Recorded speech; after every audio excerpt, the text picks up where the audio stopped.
Hi friends, welcome to my channel agri knowledge 108। आज ये हमारी पहली क्लास है जिसमें हम लोग एग्रीकल्चर के शब्द एग्री इन्फॉर्मेटिक्स के संबंध में अध्ययन करेंगे। इसका सिलेबस इस प्रकार से है: introduction to computer operating system, definition and types of application of micro office and documents, creating and editing, data presentation, inter presentation and graph creation. ETC जितना भी सिलेबस है वो सारा यहाँ पे दिया गया है, जो कि बहुत ही कम समय में हम कवर करेंगे। तो चलिए फ्रेंड्स, टाइम को वेस्ट ना करते हुए जल्दी से शुरुआत करते हैं। सबसे पहले सिलेबस के अनुसार है हमारा इंट्रोडक्शन टू कंप्यूटर।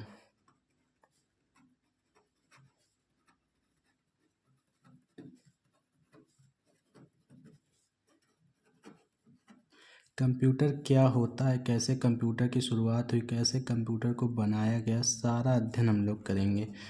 कंप्यूटर की शुरुआत, वैसे जैसा कंप्यूटर अभी हम लोगों को देखने को मिल रहा है, प्रारंभ में ऐसा कंप्यूटर नहीं हुआ करता था। शुरुआत में कंप्यूटर एक कैलकुलेटिंग मशीन था। क्या था? एक कैलकुलेटिंग मशीन था।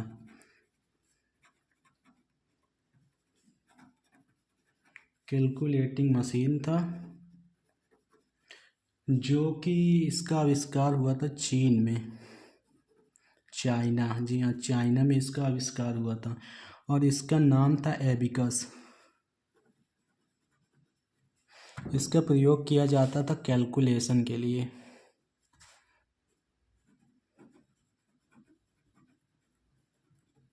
कैलकुलेशन के लिए इसका प्रयोग किया जाता था। उस समय में दिए गए जो डाटा होते थे उनके कैलकुलेशन के लिए इस मशीन का प्रारंभ में प्रयोग किया जाता था। फिर सन 1822 ईस्वी में 1822 में जो चार्ल्स बैब्रेज थे, एक वैज्ञानिक थे, चार्ल्स बैब्रेज।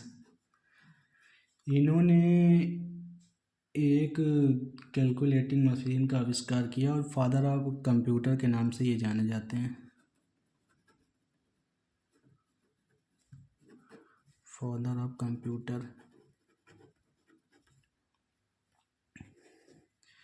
और इसकी खोज जो इन्होंने आविष्कार किया था ये 1822 ईस्वी में किया था। ये याद रखेंगे, काफ़ी महत्वपूर्ण भी है। तो अभी तो ये कैलकुलेटिंग मशीन था। इसके बाद जो इसका आविष्कार हुआ वो पहला इलेक्ट्रॉनिक जो बना कंप्यूटर। तो सबसे पहला इलेक्ट्रॉनिक कंप्यूटर जो था, इलेक्ट्रॉनिक कंप्यूटर, पहला इलेक्ट्रॉनिक कंप्यूटर बना था 1946 में।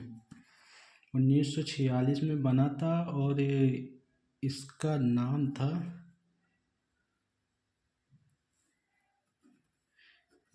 था, इनायक। ये पहला इलेक्ट्रॉनिक कंप्यूटर था जो कि कब बना? 1946 ईस्वी में बना था।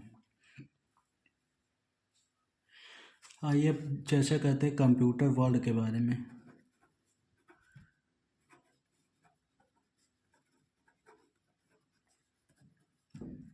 वर्ल्ड कंप्यूटर, तो जो कंप्यूटर का शब्द है इसकी जो उत्पत्ति हुई है वो ही है कंप्यूट शब्द से।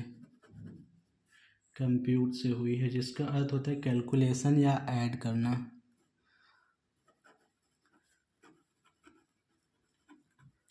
कैलकुलेशन और एडिशन।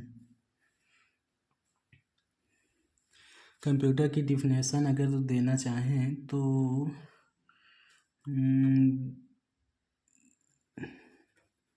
डिफिनेशन, कंप्यूटर की डिफिनेशन ऐसे दी जा सकती है कि कंप्यूटर एक इलेक्ट्रॉनिक मशीन है जो हमारे द्वारा दिए गए आंकड़ों तथा सूचनाओं को अपने पास जमा करता है और इसकी प्रक्रिया करता है। इस प्रक्रिया के पश्चात हमारे आंकड़ों और सूचनाओं व परिणामों को हम तक पहुंचाने का कार्य करता है। तो कंप्यूटर क्या है कि पहले कंप्यूटर एक इलेक्ट्रॉनिक मशीन है जो कि हमारे द्वारा दिए गए आंकड़े, हम जो आंकड़े उसको देंगे या सूचनाएं जो कंप्यूटर को प्रदान करेंगे, वो उस पर प्रोसेस करेगा, उसका वर्क करेगा और उसके पश्चात, प्रोसेस के पश्चात उसका आउटपुट हमें देगा। तो डिफिनेशन भी होगी कंप्यूटर की। आप जाते हैं कंप्यूटर के फुल फॉर्म के ऊपर।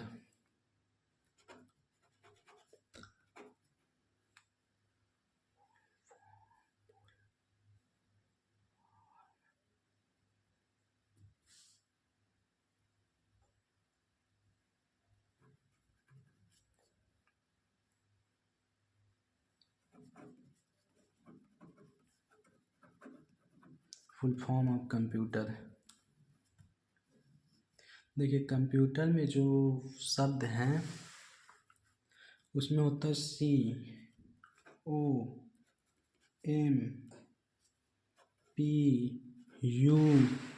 और TER, यही होता है ना। तो C से हो जाएगा कॉमनली,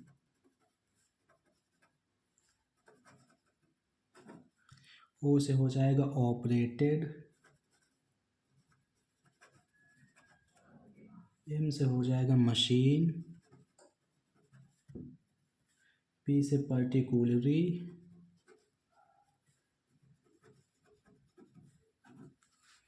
U से यूज फॉर, T से हो जाएगा टेक्निकल, E से हो जाएगा एजुकेशन,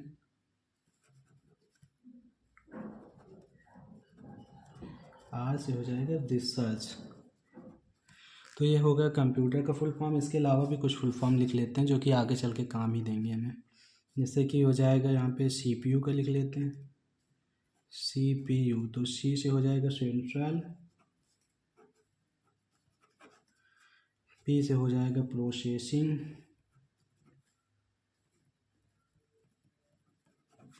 और U से हो जाएगा यूनिट। ये तो फिलहाल सभी को याद ही होगा। इसके अलावा भी कुछ फुल फॉर्म लिख लेते हैं जैसे कि रैम। वैसे आगे तो टॉपिक है रैम का, लेकिन फुल फॉर्म बस यहाँ पे लिख ले रहे हैं। ये रोम हो गया, चलो रोम को ही लिख लेते हैं पहले। रोम को होता है read only memory, read only memory. और इसके बाद होती है रैम। ये जो होती है कंप्यूटर की मेमोरी होती है, इसके बारे में आगे पढ़ेंगे, डिस्कस करेंगे अच्छे से। फ़िलहाल इसका सिर्फ फुल फॉर्म लिख लेते हैं। तो रैम का होता है रैंडम आर से, ए से हो जाएगा SS, और M से हो जाएगा मेमोरी।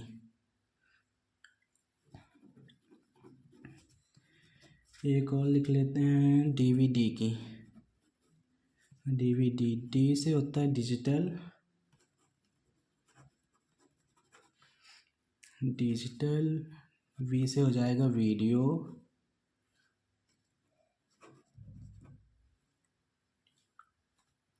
सॉरी ये V होगा, डिजिटल वीडियो डिस्क। चलिए आगे मैं एक अलग से फुल फॉर्म के ऊपर वीडियो लाऊंगा जिस पे सारे फुल फॉर्म कंप्यूटर से रिलेटेड लिखा दूँगा। अब आ जाते हैं कंप्यूटर की प्रॉपर्टीज़ क्या हैं, कंप्यूटर की विशेषताएं क्या हैं।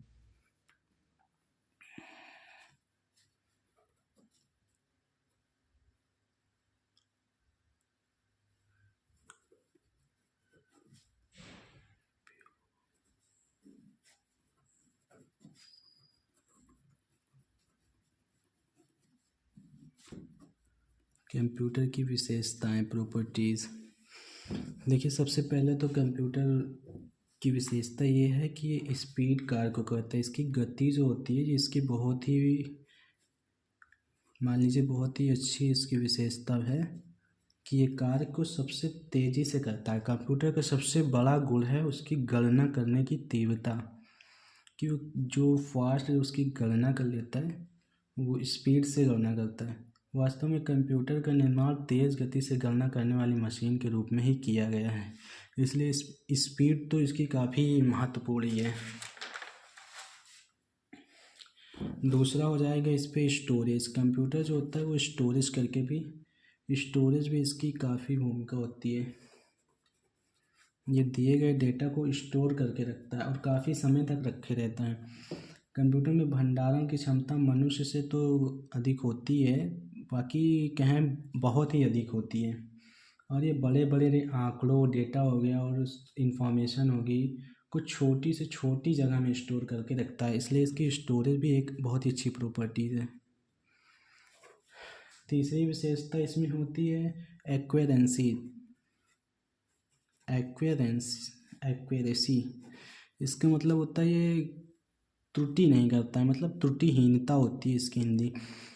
तो मतलब कंप्यूटर द्वारा किए गए जो कार्य होते हैं उसमें त्रुटि की दर बहुत ही ऊंची होती है। कठिन से कठिन प्रश्न बिना किसी गलती के कंप्यूटर आसानी से कर सकता है।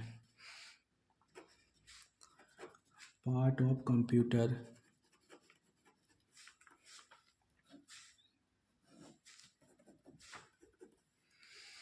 कंप्यूटर के मुख्य रूप से जो पार्ट होते हैं वो होते हैं सिर्फ दो होते हैं, एक होता है हार्डवेयर और एक होता है सॉफ्टवेयर। पहला जो होता है वो होता है हार्डवेयर और दूसरा होता है सॉफ्टवेयर।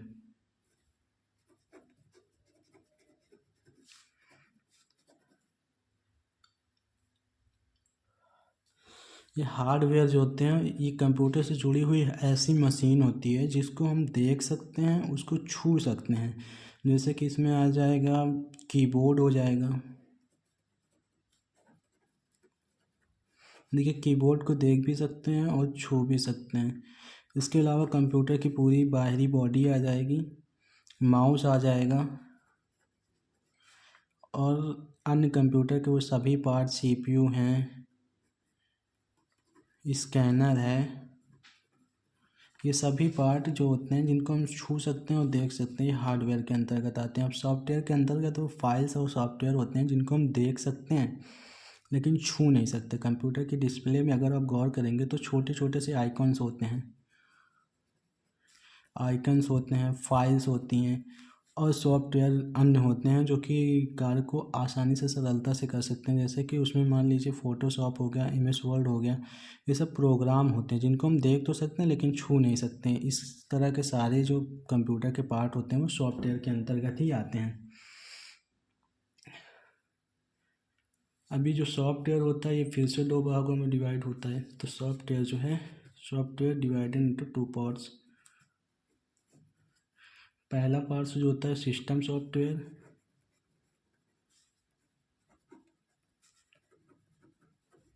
और दूसरा पार्ट जो होता है वो एप्लीकेशन सॉफ्टवेयर।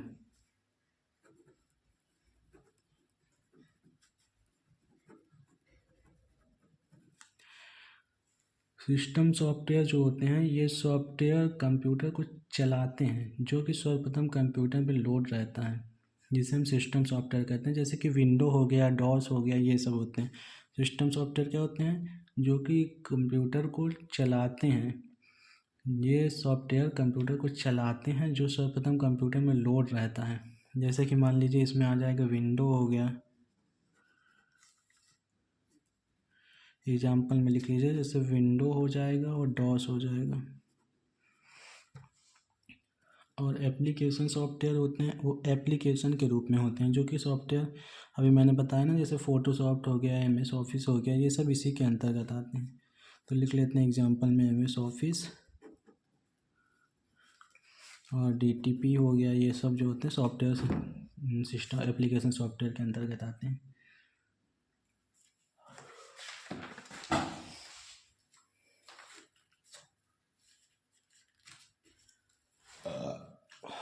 हमारे पढ़ते हैं कंप्यूटर की मेमोरी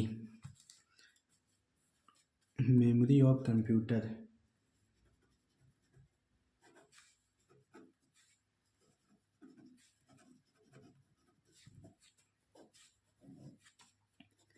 कंप्यूटर की जो मेमोरी होती है वो दो भागों में विभाजित होती है। वैसे तो सभी को पता ही होगा दो भाग में होते हैं। पहला होता है रैम,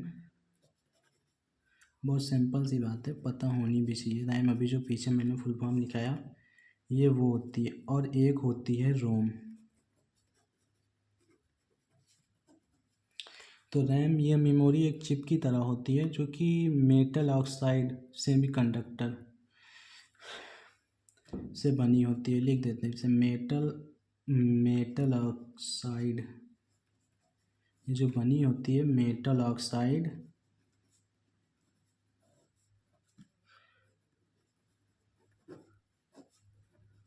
सेमीकंडक्टर से बनी होती है और इसे संक्षेप में रैम कहा जाता है। इसका फुल फॉर्म जो होता है रैंडम एक्सेस मेमोरी होता है, मैंने पीछे लिखा भी दिया है।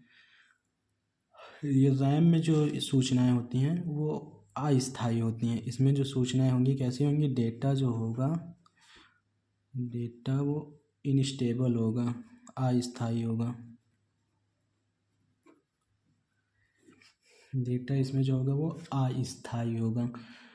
और जैसे ही कंप्यूटर की विद्युत की सप्लाई कट जाएगी वो डेटा इरेज हो जाएगा। जैसे कभी कभी आपने देखा होगा कंप्यूटर चलाते टाइम हम कोई प्रोग्राम को खोल के रखते हैं और उसे लाइट मान लीजिए अचानक से चली जाती है, दोबारा से ओपन करेंगे तो विंडो नहीं खुलती है। जो ऐप सॉफ्टवेयर हम खोल के रखते हैं वो कट जाता है, उस पर जो डाटा होता है वो इरेज हो जाता है। तो वो डाटा जो सेव होता है वो रैम में होता है, इसी कारण से इरेज हो जाता है। और जो हम कंट्रोल एस के माध्यम से सेव कर देते हैं वो रोम में आ जाता है। तो वो डाटा जो होता है वो स्टेबल होता है।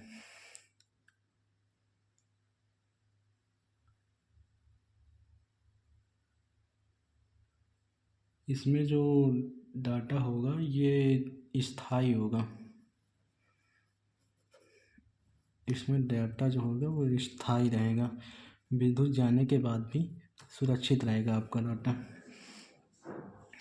अब इसके बाद पढ़ लेते हैं सेंट्रल प्रोसेसिंग यूनिट या सीपीयू। सीपीयू जिसको बोलते हैं सेंट्रल प्रोसेसिंग यूनिट।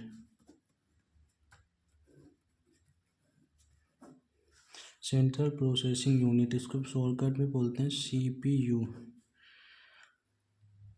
कंप्यूटर के सभी जो कार्य होते हैं वो सीपीयू के द्वारा ही किए जाते हैं। ये कंप्यूटर का वो भाग होता है जिसमें से मान लीजिए इसको कंप्यूटर का मस्तिष्क भी कहा जाता है, क्योंकि जो सारे कार्य होते हैं वो इसी के द्वारा से किए जाते हैं। तो लैपटॉप आ गया तो उसमें सीपीयू होता है, लेकिन वो उसी के अंतर लगा होता है। अगर डेस्कटॉप आप यूज़ करते हैं या पुराने वर्जन का कंप्यूटर यूज़ करते हो तो उसमें अलग से सीपीयू का प्रयोग करना पड़ता है। इसको क्या बोलते हैं, मस्तिष्क ऑफ कंप्यूटर, कंप्यूटर का मस्तिष्क, मस्तिष्क बोलते हैं कंप्यूटर का।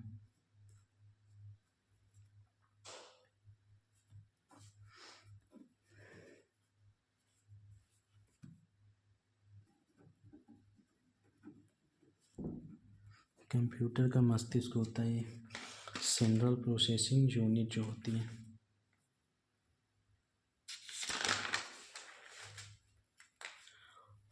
अब पढ़ते हैं कंप्यूटर के प्रकार, टाइप्स ऑफ कंप्यूटर की। कंप्यूटर कितने प्रकार के होते हैं, टाइप्स ऑफ, टाइप्स बोल लीजिए, काइंड्स मतलब बोल दीजिए, काइंड्स भी होता है, टाइप्स भी होता है। टाइप्स ऑफ कंप्यूटर, कंप्यूटर जो मुख्य रूप से होते हैं वो तो कई प्रकार से वैसे होते हैं, लेकिन जो मेन अभी हम लोग यहाँ पे पढ़ेंगे वो मेन कंप्यूटर में हम लोग 8 प्रकार के पढ़ेंगे। कितने प्रकार के, 8 प्रकार के कंप्यूटर का अध्ययन यहाँ पे हम करेंगे। पहला कंप्यूटर जो होता है ये होता है मेन फ्रेम कंप्यूटर। क्या होता है, main frame computer, main frame computer ये होता है फर्स्ट। इसका साइज बहुत ही बड़ा होता है और इसके रखने के लिए एक बहुत बड़ा हॉल की आवश्यकता होती है। ये छोटा नहीं होता कि इसको कहीं से छोटे कमरे में रख लें, बहुत ही बड़ा होता है और इसको रखने के लिए एक हॉल की आवश्यकता होती है। इसकी गति क्षमता अधिक होती है और लागत भी अधिक हो, जाहिर सी बात है अगर वो बड़ा होगा तो लागत तो अधिक होगी ही। इसकी लागत भी अधिक होती है और चलाने के लिए समय, एक समय में समझ लीजिए 100 से अधिक व्यक्तियों की आवश्यकता होती है। इतना बड़ा होता है कि इसको चलाने के लिए 100 से अधिक व्यक्तियों की आवश्यकता होती है। तो लिख लेते हैं साइज में सबसे बिगेस्ट कंप्यूटर होता है ये।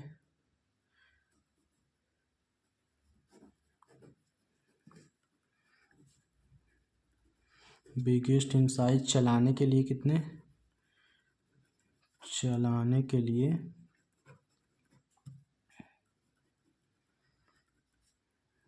लगभग 100 लोग लगते हैं। दूसरा कंप्यूटर होता है जैसे सिलेबस में तो आपका एक कंप्यूटर का टाइप्स नहीं दिया, लेकिन इंट्रोडक्शन के अंदर अगर थोड़ा थोड़ा पढ़ ही लेते हैं, अभी नहीं सही तो कभी तो काम देगा ही। तो दूसरा होता है मिनी कंप्यूटर। मिनी कंप्यूटर नाम से इसे पता चलता है मिनी कंप्यूटर, तो ये साइज में थोड़ा मेन फ्रेम कंप्यूटर से छोटा होता है। मेन फ्रेम से छोटा होता है।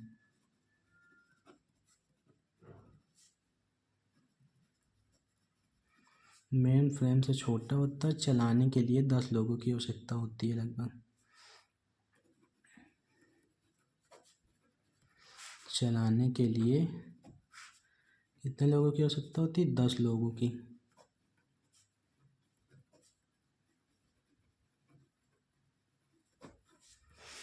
तीसरा कंप्यूटर का प्रकार जो होता है वो होता है माइक्रो कंप्यूटर।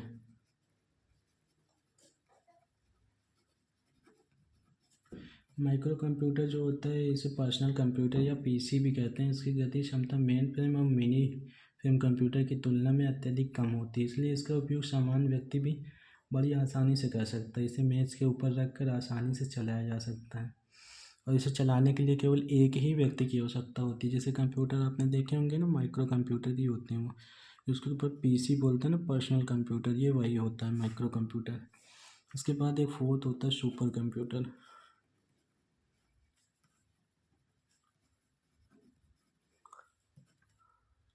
सुपर कंप्यूटर, तो सुपर कंप्यूटर जो होते हैं इसे परम कंप्यूटर के नाम से भी जाना जाता है। क्या बोलते हैं? परम कंप्यूटर, हिंदी में होता है ना परम।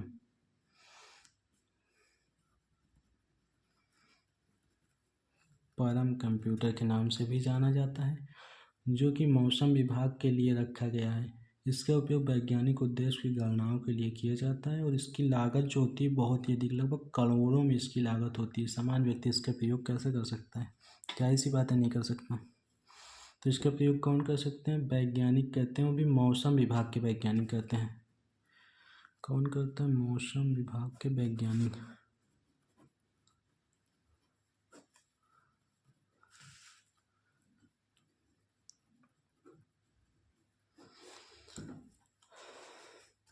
ये पांचवा प्रकार पढ़ते हैं, जो कि होता है डिजिटल कंप्यूटर।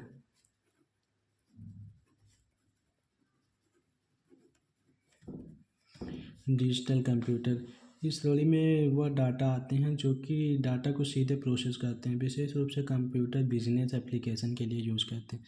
कोई बिजनेस करने वाला जो होता है वो मुख्यतः इसका प्रयोग करता है। इसकी विशेषता यही है कि जो डाटा इसमें आता है ये सीधे उस पर प्रोसेस करता है, वक्त नहीं लगाता ज़्यादा, और इसकी स्पीड भी वैसे सही ही होती है। और इसके बाद छठवा आता है एनालॉग कंप्यूटर।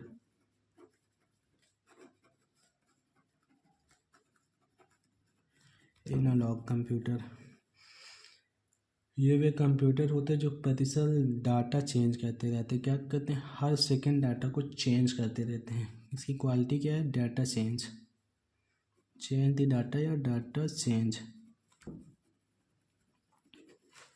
इसके बाद जो अगला है वो है हमारा सातवां, जो है वो होता है हाइब्रिड कंप्यूटर।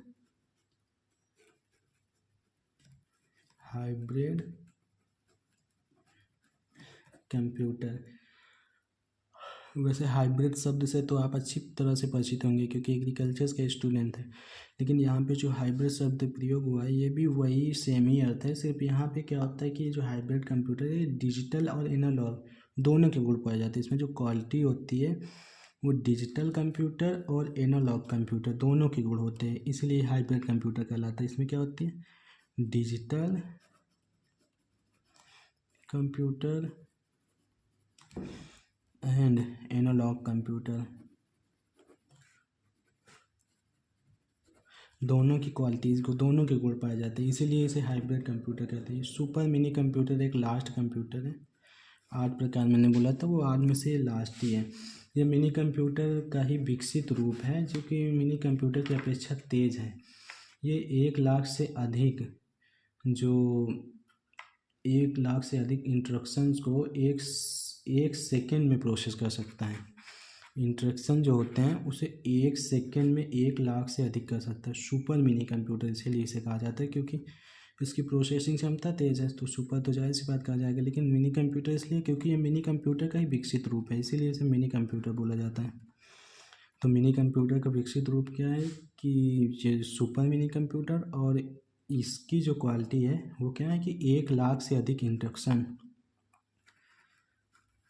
1 लाख से अधिक, तो मोर देन की तो जगह ही नहीं है, यहाँ पे लिख देते 1 लाख से अधिक इंस्ट्रक्शन जो होते हैं वो 1 लाख से अधिक इंस्ट्रक्शन 1 सेकंड, मात्र 1 सेकंड में करने की क्षमता रखता है। तो ये हो गए हमारे कंप्यूटर के टाइप्स भी हो गए हैं।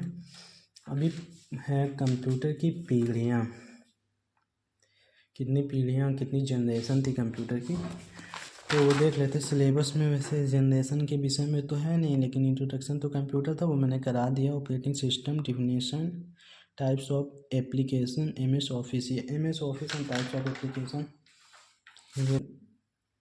आइए अब ऑपरेटिंग सिस्टम के बारे में पढ़ते हैं। ये टॉपिक क्या है? Operating system.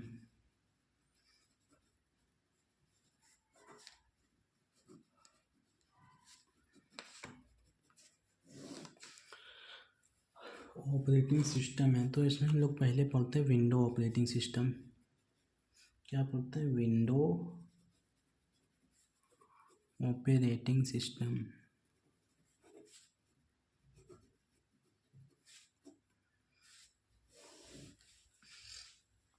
Window operating system पूर्णतः ग्राफिकल यूजर इंटरफेसेस पर आधारित ऑपरेटिंग सिस्टम है।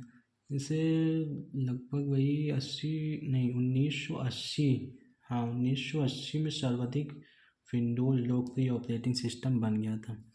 तो सबसे लोकप्रिय कभी हुआ? लोकप्रिय ये बन गया है 1980 में। 1980 ईस्वी में ये लोकप्रिय ऑपरेटिंग सिस्टम बन गया, जो कि IBM कंपनी के द्वारा स्वीकृत एवं उपयोग भी किया गया था। जो स्वीकृति मिली है उसको कहाँ से मिली? IBM कंपनी,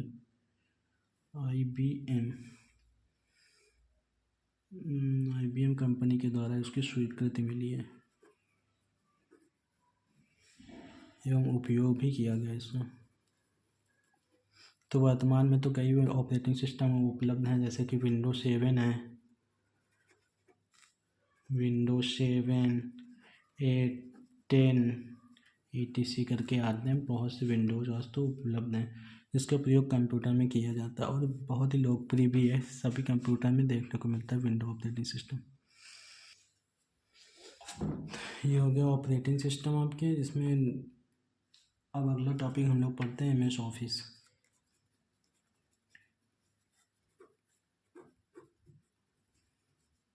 MS ऑफिस इसका फुल फॉर्म होता है माइक्रोसॉफ्ट ऑफिस।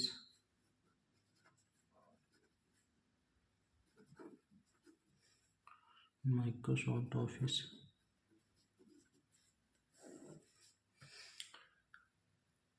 तो इसके नाम से ही पता चलता है माइक्रोसॉफ्ट ऑफिस, ऑफिस शब्द लगा हुआ है इस पर। तो इसके अंतर्गत हम ऑफिस से संबंधित समस्त कार्यों को कहते हैं, जैसे कि ड्राफ्टिंग हो गया, लेटर पैड हो गया, टेबल के कार्य हो गए, ये सभी MS ऑफिस के अंतर्गत ही किए जाते हैं। MS ऑफिस में जो MS ऑफिस है उसको 4 भागों में डिवाइड किए गए हैं। पहला जो होता है वो MS वर्ड है, दूसरा जो है MS एक्सेल है, MS एक्सेल, तीसरा पावर पॉइंट है, MS पावर पॉइंट,